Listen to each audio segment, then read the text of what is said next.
ರಾಜ್ಯ ಚುನಾವಣಾ ಆಯೋಗ ನಮ್ಮ ಗ್ರಾಮದಲ್ಲಿ ಮಾದರಿ ನಾಟಕ ಮತಗಟ್ಟೆಯನ್ನು ಸ್ಥಾಪನೆ ಮಾಡಿರುವುದು ತುಂಬ ಧನ್ಯವಾದಗಳು. ನಮ್ಮ ಗ್ರಾಮದಲ್ಲಿ ಪುರಾತನ ಕಾಲದಿಂದ ಹಿರಿಯರಿಂದ ಪೌರಾಣಿಕ ನಾಟಕಗಳನ್ನು ಆಡ್ತಾ ಬಂದಿದ್ದಾರೆ. ಆ ಚುನಾವಣಾ ಆಯೋಗಕ್ಕೆ ನಾವು ಧನ್ಯವಾದ ಅರ್ಪಿಸ್ತೇವೆ.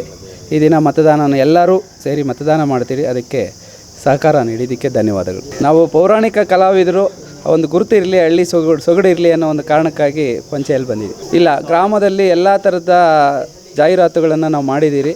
ಎಲ್ಲ ಬೆಳಗ್ಗೆಯಿಂದ ನಮ್ಮೂರಲ್ಲಿ ಸಮಾನವಾಗಿ ಮತದಾನ ನಡೀತಾ ಇದೆ. ಎಲ್ಲ ಗ್ರಾಮಸ್ಥರು ನಾವು ಮತದಾನವನ್ನು ಮಾಡ್ತೀರಿ. ಇಲ್ಲ, ಅವರು ಯಾರು ನಮ್ಮ ಗ್ರಾಮದಲ್ಲಿ ಎಲ್ಲರಿಗೂ ಜಾಹೀರಾತನ್ನು ಮಾಡಿದ್ದಾರೆ. ಎಲ್ಲ ಕಡೆಯಿಂದ ಎಲ್ಲರೂ ಮಾಡ್ತಾರೆ.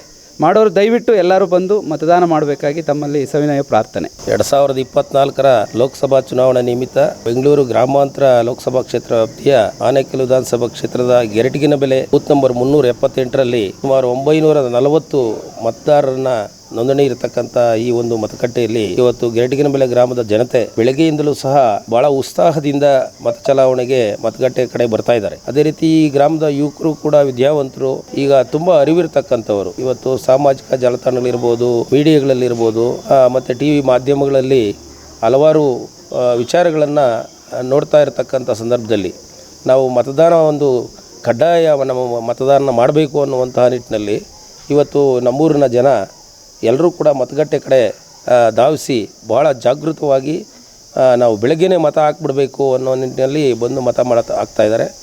ಮತ್ತು ಇಲ್ಲಿ ಸ್ವಲ್ಪ ಬಡ ಕುಟುಂಬಗಳು ಹೆಚ್ಚಿಗೆ ಇರತಕ್ಕಂಥ ಬೂತು, ಇವತ್ತು ಕೂಲಿ ನಾಲಿಗಳಿಗೆ ಹೋಗ್ತಕ್ಕಂಥ ಸಂದರ್ಭದಲ್ಲಿ ಅಂಥವರು ಕೂಡ ಫಸ್ಟು ನಾವು ಇವತ್ತು ಮತದಾನವನ್ನು ಮಾಡಿ ತದನಂತರ ನಮ್ಮ ಕೆಲಸಕ್ಕೆ ಹೋಗಬೇಕು ಅನ್ನೋವಂಥ ನಿಟ್ಟಿನಲ್ಲಿ ಬರ್ತಾ ಇದ್ದಾರೆ. ಉತ್ತಮವಾದ ಒಂದು ಪ್ರತಿಕ್ರಿಯೆ ದೊರೀತಾ ಇದೆ. ಹಾಗಾಗಿ ರಂಗಕಲೆಗೆ ಒಂದು ಒಳ್ಳೆಯ ಇದಿದೆ, ನಮ್ಮಲ್ಲಿ ಹೆಚ್ಚಿಗೆ ಇದ್ದಾರೆ ಕಲಾವಿದರು. ಆ ನಿಟ್ಟಿನಲ್ಲಿ ಒಂದು ಅಭಿಮಾನದಿಂದ ಇದನ್ನು ಸ್ಥಾಪನೆ ಮಾಡಿರ್ತಕ್ಕಂಥದ್ದು ತುಂಬ ಸಂತೋಷ ಆಗಿದೆ. ಇವತ್ತು ಏನು ಯಾರು ಇನ್ನೂ ಮತದಾನ ಮಾಡಲಿಲ್ಲ ಅವ್ರನ್ನೆಲ್ಲ ಕೂಡ ನಮ್ಮ ಯುವಕರು ಕೂಡ ಕರ್ಕೊಂಬಂದು ಮತದಾನ ಮಾಡುವಲ್ಲಿ ನಿರತರಾಗಿದ್ದಾರೆ. ಯಾರೂ ಕೂಡ ಮತದಾನ ಮಾಡದೆ ಇರಬಾರದು ಅನ್ನೋ ಒಂದು ನಮ್ಮ ಬೂತ್ನಲ್ಲಿ ಈ ಸಾರಿ ಹೆಚ್ಚಿಗೆ ಮತದಾನ ಆಗಬೇಕು ಅನ್ನೋಂಥ ಆಶಯದಿಂದ ನಾವು ಕೂಡ ಕೆಲಸ ಮಾಡ್ತಾ ಇದ್ದೇವೆ. ಈ ದಿನ ನಮ್ಮ ಬೆಂಗಳೂರು ಗ್ರಾಮಾಂತರ ಲೋಕಸಭಾ ಚುನಾವಣೆ ನಡೀತಾ ಇದೆ. ನಮ್ಮ ಭಾರತೀಯ ಜನತಾ ಪಕ್ಷದ ಅಭ್ಯರ್ಥಿಯಾಗಿ ಮತ್ತು JDSನ ಜಂಟಿಯಾಗಿ ಅಭ್ಯರ್ಥಿಯಾದಂಥ CN ಮಂಜುನಾಥ್ ಹೃದಯವಂತ ಇವತ್ತು ಚುನಾವಣೆಯಲ್ಲಿ ನಿಂತಿದ್ದಾರೆ.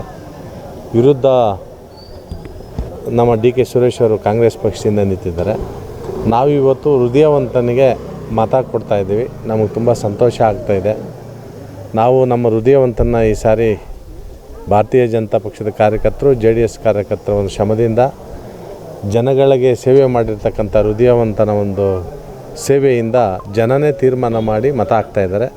ನಾವು ಅತಿ ಹೆಚ್ಚಿನ ಮತಗಳಿಂದ ನಾವು ಈ ಬಾರಿ ನಮ್ಮ CN ಮಂಜುನಾಥ್ ಹೃದಯವಂತ ಗೆಲ್ತಾ ಇದ್ದಾನೆ.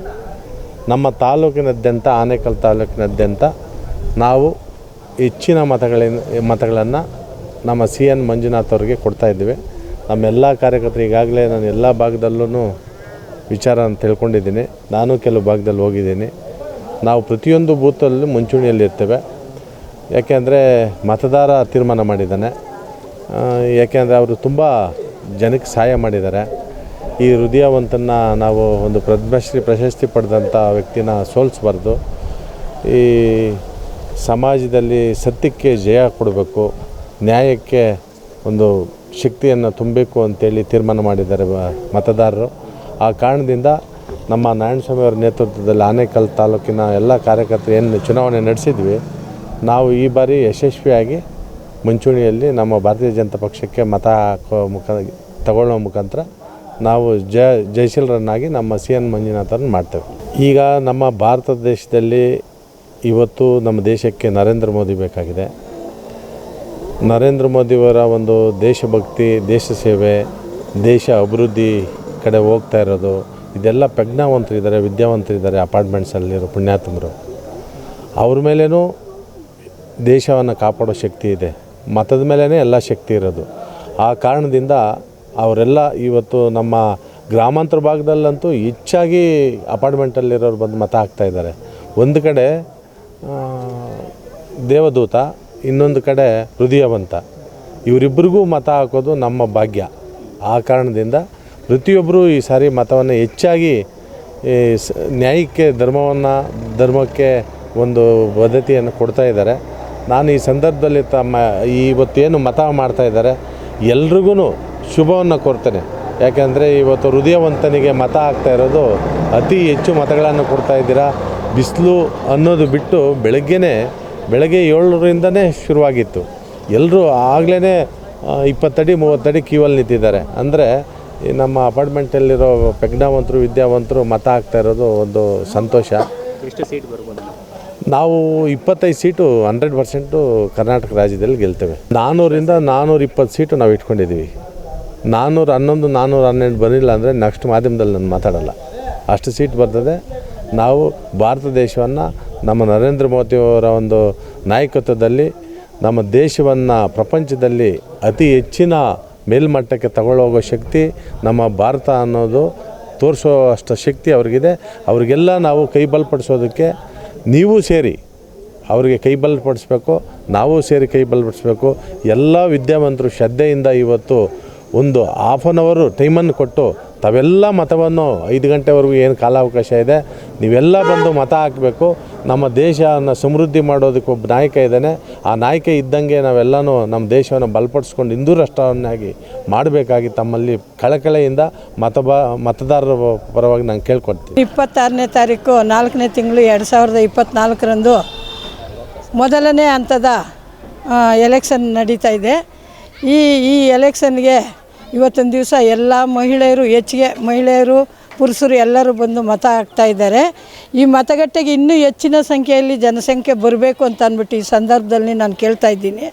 ಯಾಕಂದರೆ ನಮ್ಮದರಿಗೆ ಇವತ್ತು ಡಿ ಕೆ ಸುರೇಶ್ ಅವ್ರಿಗೆ ಯಾಕೆ ಓಟ್ ಹಾಕಬೇಕು ಕಾಂಗ್ರೆಸ್ ಪಕ್ಷಕ್ಕೆ ಅಂದರೆ ಡಿ ಕೆ ಸುರೇಶ್ ಅಣ್ಣ ಅವರು ನಮ್ಮ ಅಭಿವೃದ್ಧಿಗಳಿಗೆ ಮುಂದಾಳಾಗುತ್ತಾರೆ.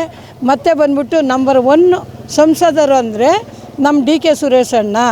ಅದರಿಂದ ಅವ್ರಿಗೆ ಮೋದಿಯವರೇ ಸನ್ಮಾನ ಮಾಡಿದ್ದಾರೆ. ನಂಬರ್ 1 ನೀನು ಸಂಸದರು ಅಂತ ಅಂದ್ಬಿಟ್ಟು ಮೋದಿ ಅವರೇ ಸನ್ಮಾನ ಮಾಡಿದ್ದಾರೆ. ಅದರಿಂದ ಮೋದಿ ಅವ್ರು ಕೊಟ್ಟಿರೋದ್ರಿಂದ 28 ಸಂಸದರಲ್ಲಿ ಮೊದಲನೇ ಸಂಸದರು ಅಂದರೆ ನಮ್ಮ ಕಾಂಗ್ರೆಸ್ ಪಾರ್ಟಿಯ ಸಂಸದರು. ಇವತ್ತಿನ ದಿವಸ ಅವರು ಪ್ರತಿಯೊಂದು ಹಳ್ಳಿನೂ ಒಂದು ಗ್ರಾಮ ಪಂಚಾಯತಿ ಸದಸ್ಯರಂಗೆ ಓಡಾಡಿ ಕೆಲಸ ಕಾರ್ಯಗಳು ಮಾಡಿದ್ದಾರೆ. ಮತ್ತು ಬಂದ್ಬಿಟ್ಟು ಇಲ್ಲಿ ಕಾವೇರಿ ನೀರು DPR ಆಗಿದೆ, ಮೆಟ್ರೋ ಆಗಿದೆ, ಇದೆಲ್ಲ ಆಗಿದೆ. ಇವಾಗ ನಮ್ಮ ಶಿವಣ್ಣ ಅವ್ರಿಗೆ MLA ಆಗಿದ್ದಾರೆ. ಅವ್ರಿಗೆ ಬೆನ್ನೆಲುಬಂಗೆ ನಮ್ಮ ಡಿ ಕೆ ಸುರೇಶ್ ಅಣ್ಣ ಅವರು ಬಂದಿದ್ದೆ ಆದರೆ ನಮಗೆ ಇನ್ನೂ ಹೆಚ್ಚಿನ ಬಲ ಬರುತ್ತೆ. ನಮ್ಮ ಕಾವೇರಿ ನೀರು ಕಂಟಿನ್ಯೂ ಇಡೀ ತಾಲೂಕಿಗೆ ಹಳ್ಳಿಗೂ ಕಾವೇರಿ ನೀರು ಬರುತ್ತೆ, ಮತ್ತು ಮೆಟ್ರೋ ಬರುತ್ತೆ. ಇನ್ನು ಸ್ಕೂಲ್ ಅಭಿವೃದ್ಧಿ ಮಾಡ್ತಾರೆ, ಹಾಸ್ಪಿಟ್ಲ್ ಅಭಿವೃದ್ಧಿ ಮಾಡ್ತಾರೆ, ಎಲ್ಲ ಮಾಡ್ತಾರೆ. ಯಾಕೆ 2 ಸಾರಿ ಗೆದ್ದಿದ್ದಾರೆ ಮತ್ತೆ ಗೆಲ್ಲಬೇಕು, 3 ಸಾರಿ ಗೆದ್ದಿದ್ದಾರೆ ಮತ್ತೆ ಅವ್ರಿಗೆ ಕೊಡಬೇಕು ಮತ ಅಂದರೆ ಅಂಥ ಸಂಸದರು ಇನ್ಯಾರೂ ಸಿಗೋದಿಲ್ಲ. ಅದರಿಂದ ದಯವಿಟ್ಟು ನಮ್ಮ ಸಂಸದರಾದ ಡಿ ಕೆ ಸುರೇಶ್ ಅಣ್ಣ ಅವರಿಗೆ ತಾವೆಲ್ಲರೂ ನಮ್ಮ ಮತ, ನಿಮ್ಮೆಲ್ಲರ ಮತ, ನಮ್ಮ ಅಣ್ಣ ತಮ್ಮಂದರು ಅಕ್ಕ ತಂಗಿಯರ ಮತ, ಎಲ್ಲರ ಮತನೂ ನಮ್ಮ ಕಾಂಗ್ರೆಸ್ ಪಕ್ಷಕ್ಕೆ ನೀಡಬೇಕಂತ ಕೇಳ್ಕೊತ ಎಲ್ಲರಿಗೂ ನಾನು ಇಡೀ ಮತದಾರರಿಗೆಲ್ಲರಿಗೂ ನಾನು ಹೊಂದಿಸ್ತೀನಿ. ಜೈ ಹಿಂದ್, ಜೈ ಕರ್ನಾಟಕ. ಎಲ್ಲರಿಗೂ ನಮಸ್ಕಾರ. ಇವತ್ತು ದೇಶದ ಭವಿಷ್ಯ ನಿರ್ಣಯ ಮಾಡುವಂಥ ಮಹತ್ವದ ಲೋಕಸಭಾ ಚುನಾವಣೆ ನಡೀತಿದೆ. ಜನ ಎಲ್ಲ ಚೆನ್ನಾಗಿ ರೆಸ್ಪಾನ್ಸ್ ಮಾಡ್ತಾ ಇದ್ದಾರೆ. ನಮ್ಮ ಭವಿಷ್ಯವನ್ನು ಕಾಣೋ ಕಾಂಗ್ರೆಸ್ ಪಕ್ಷ ಜೈಬೇರಿ ಬಾರಿಸುತ್ತೆ ಅಂತ ನಾನು ಸಂತೋಷವಾಗಿ ಹೇಳ್ತೀನಿ. ಎಲ್ಲೆಲ್ಲಿ ವಿಸಿಟ್ ಮಾಡಿದ್ರಿ ಮತ್ತು ಯಾವ ರೀತಿ ಪ್ರತಿಕ್ರಿಯೆ ವ್ಯಕ್ತ ಆಗ್ತಿದೆ?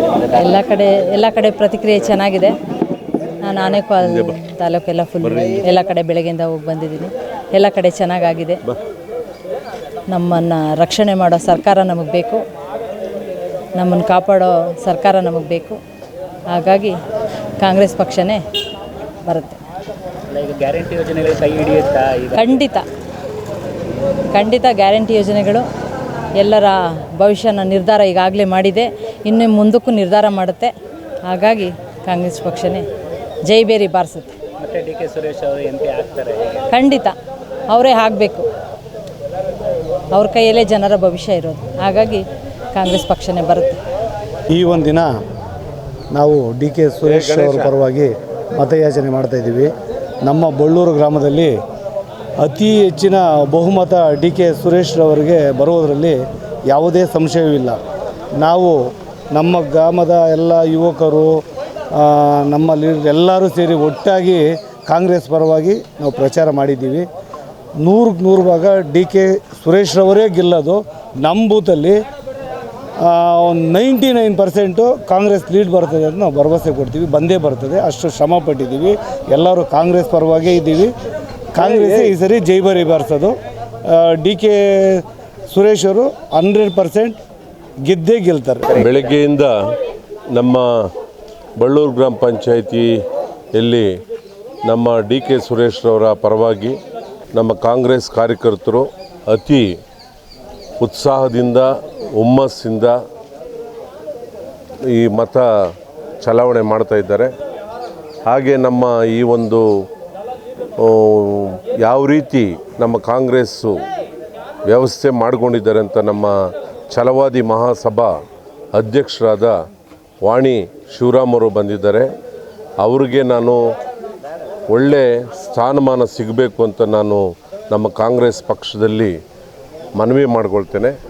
ಹಾಗೆ ನಮ್ಮ ಕಾಂಗ್ರೆಸ್ ಪಕ್ಷ 28ರಲ್ಲಿ 27 MP ಸೀಟು ಗೆಲ್ಲೋ ಒಂದು ಮುನ್ಸೂಚನೆ ಎಲ್ಲ ಮತದಾರ ಪ್ರಭುಗಳಲ್ಲಿ ಬಂದೈತೆ.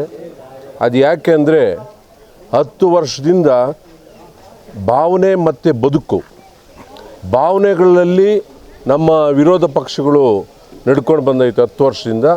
ಬದುಕು ಮತ್ತು ಜೀವನ, ಈ ಒಂದು ಬದುಕು ಮತ್ತು ಜೀವನದಲ್ಲಿ ನಮ್ಮ ಕಾಂಗ್ರೆಸ್ ಪಕ್ಷ ಯಾರು ಜೀವಂತವಾಗಿದ್ದಾರೆ ಅವ್ರಿಗೇನು ವ್ಯವಸ್ಥೆ ಮಾಡಿದ್ರೆ ಸರೋಗುತ್ತೆ ಅನ್ನೋದು 20 ಅಂಶಗಳ ಕಾರ್ಯಕ್ರಮ ನಮ್ಮ ಶ್ರೀಮತಿ ಇಂದಿರಾ ಗಾಂಧಿಯವರು ಮಾಡಿದರು.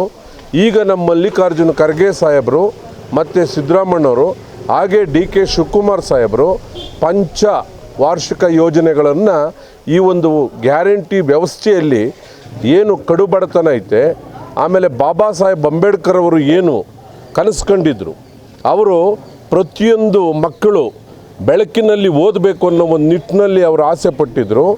ಯಾರು ಗುಡಿಸಲಲ್ಲಿರಬಾರ್ದು, ಒಳ್ಳೆ ಮನೆ ವಾತಾವರಣದಲ್ಲಿ ಬೆಳಿಬೇಕು ಅಂತ ಬಾಬಾ ಸಾಹೇಬ್ ಅಂಬೇಡ್ಕರ್ ಅವರು ಕನಸು ಕಂಡಿದ್ರು.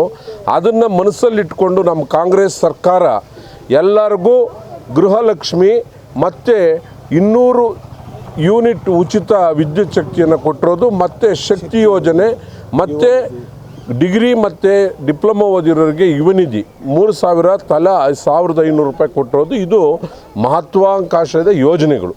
ಜನರಿಗೆ ಯಾವುದೇ ಮಧ್ಯವರ್ತಿಗಳಿಲ್ಲದೆ ನೇರವಾಗಿ ಜನಸಾಮಾನ್ಯರಿಗೆ ತಲುಪ್ತಾ ಇರೋದು. ಬಾಬಾ ಸಾಹೇಬ್ ಅಂಬೇಡ್ಕರ್ ಅವರು ಹೇಳಿದರು, ಮತದಾನದಲ್ಲಿ ಮಾತ್ರ ಮಹಾರಾಜರು ಹುಟ್ಟುತ್ತಾರೆ ಅನ್ನೋದನ್ನು ಈ ದಿನ ನಮ್ಮ ಕಾಂಗ್ರೆಸ್ ಸರ್ಕಾರ ಬಾಬಾ ಸಾಹೇಬ್ ಅಂಬೇಡ್ಕರ್ ಅವರ ಕನಸುಗಳನ್ನು ನನಸು ಮಾಡ್ತದೆ.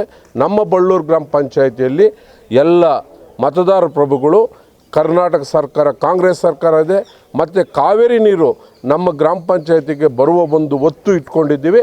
ಅದನ್ನು ನಿಟ್ಟಿನಲ್ಲಿ ಎಲ್ಲ ಮತದಾರ ಪ್ರಭುಗಳು ಕಾಂಗ್ರೆಸ್ಗೆ ಸಪೋರ್ಟ್ ಮಾಡಿದ್ದಾರೆ ಅನ್ನೋ ಒಂದು ವ್ಯವಸ್ಥೆಯಲ್ಲಿದ್ದೀವಿ. ನಾವು ತುಂಬ ಉತ್ಸಾಹದಿಂದ ಕಾಂಗ್ರೆಸ್ ಜೈಬೇರಿ ಆಗುತ್ತೆ. DK ಶಿವಕುಮಾರ್ ಸಾಹೇಬರು ಮಿನಿಮಮ್ 2 ಲಕ್ಷ ಅಧಿಕ ಮತಗಳಲ್ಲಿ ಗೆದ್ದೇ ಗೆಲ್ತಾರಂತ ನಾನು ತುಂಬ DK ಸುರೇಶ್ ಸಾಹೇಬರು 2 ಲಕ್ಷ ಅಧಿಕ ಮತಗಳಿಂದ ಗೆದ್ದೇ ಗೆಲ್ತಾರೆ ಅನ್ನೋ ಒಂದು ಅತಿ ಉತ್ಸಾಹದಿಂದ, ಹುಮ್ಮಸ್ಸಿಂದ, ಹೆಮ್ಮೆಯಿಂದ ಮತ್ತೊಂದು ಸಾರಿ DK ಸುರೇಶ್ರವರು ಸಂಸದರು ಆಗ್ತಾರೆ. ಮತ್ತು ನಮ್ಮ ಕೇಂದ್ರದಲ್ಲಿ ಕಾಂಗ್ರೆಸ್ ಸರ್ಕಾರನೇ ಬರ್ತದೆ, ಮಲ್ಲಿಕಾರ್ಜುನ್ ಖರ್ಗೆ ಸಾಹೇಬರು ಪ್ರಧಾನಮಂತ್ರಿಗಳು ಆಗೇ ಆಗ್ತಾರಂತ ಉತ್ಸಾಹದಿಂದ ನಾನು ಹೇಳ್ತಾಯಿದ್ದೆ.